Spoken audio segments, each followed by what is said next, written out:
Hey guys, Zagran here. Quick video about my clip adapters for the FlashCat USB export and a bit about why I stopped making my Norwegian Teensy boards and my Hedgehog boards. So first off, the export is around 35 bucks. You can buy it from embeddedcomputers.net. And I mainly made these adapters by request, but they're a much better solution than what I was making before. So the Teensy, or in my case the Hedgehog board, which is just a Teensy clone, only supported a handful of NAND and NOR flashes versus the export, which supports hundreds. Also, the export is significantly faster. You can read a 128 megabyte NAND in around 7 minutes versus 19 minutes on the Teensy. So it just makes more sense to support that instead.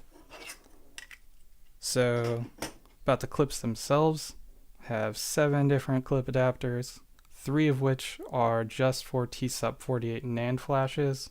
These all support the same NANDs with the same pinout, only difference being which clip they use.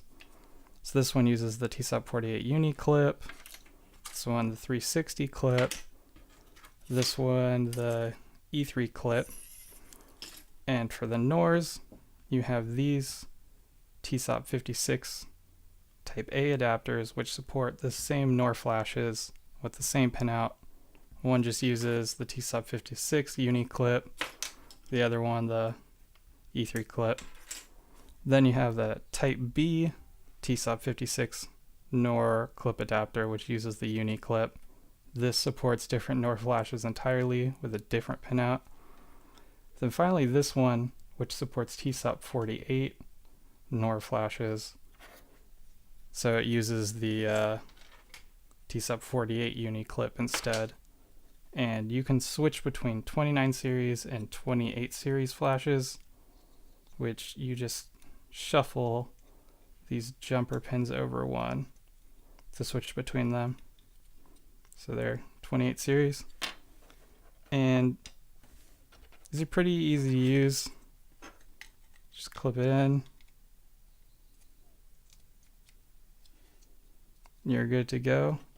The export itself can switch between 3.3 volts and 5 volts, and it can supply around 300 milliamps.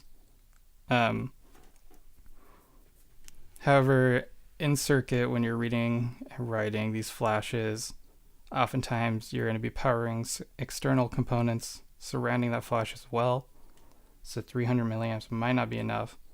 In that case, you can disconnect this jumper to use some external power source. So you could hook up like a lab bench power supply here or something. I also made a little power supply module that you can stack on top, and you can plug in a micro USB phone charger or some other 5-volt input source and use this to power everything instead.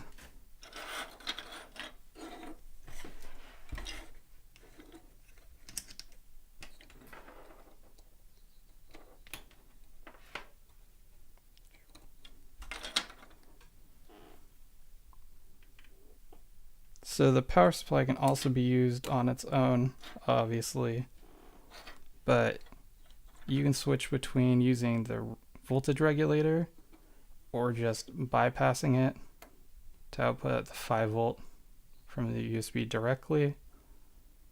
And then you can also use this jumper to switch between 3.3 volts and then an adjustable voltage between 0.75 volts and 3 volts using this trimmer pot. You can just, switch to whatever you need to use. Obviously, you should do this before connecting your flash memory. And the main reason I made the power supply adapter is that my lab bench power supply is pretty awful and pretty noisy, and so I always have power supply problems when I'm trying to do this. So I find I always end up having to need to use something like this.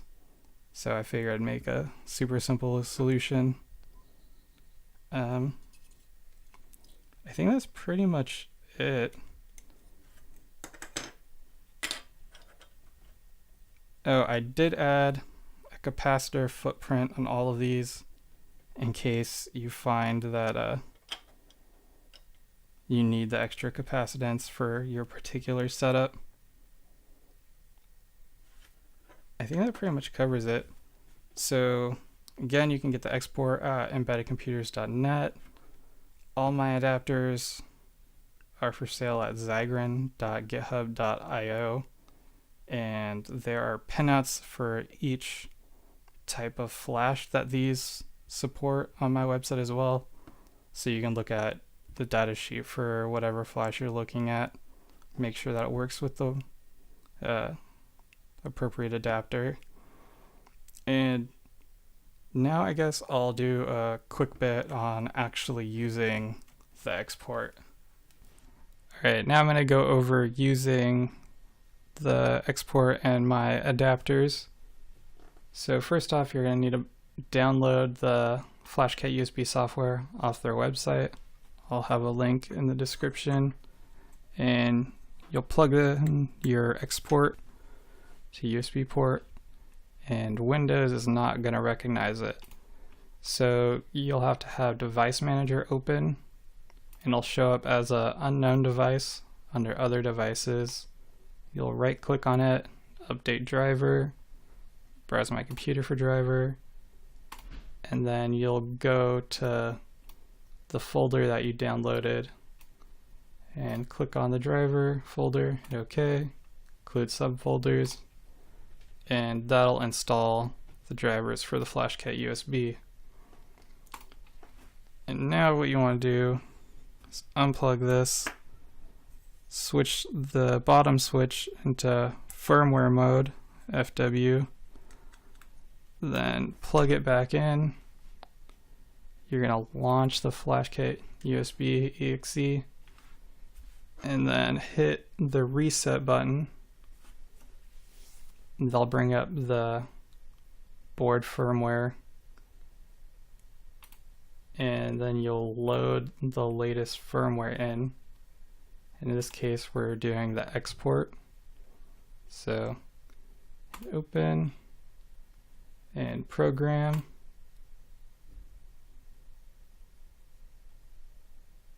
Now your FlashCat's updated. And I just disconnect it, connect it back in. So now I'm going to connect the NAND flash to it. So I'm going to use the 360 clip adapter, clip it in, make sure it's on 3.3 volts because that's the kind of flash I'm using. I'm just going to do it out of circuit just for showing you guys real quick.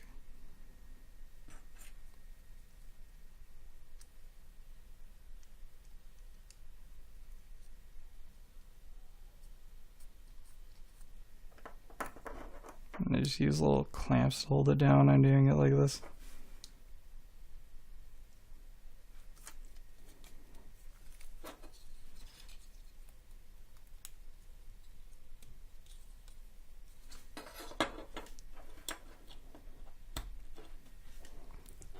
And boom, came up as a Samsung flash. You'll make sure you'll want to be in parallel flash mode like I am right now. And in this case,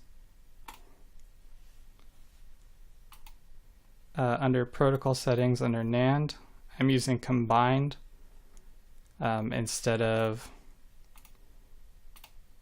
separate or segmented for the bad block manager. And just go to the NAND flash and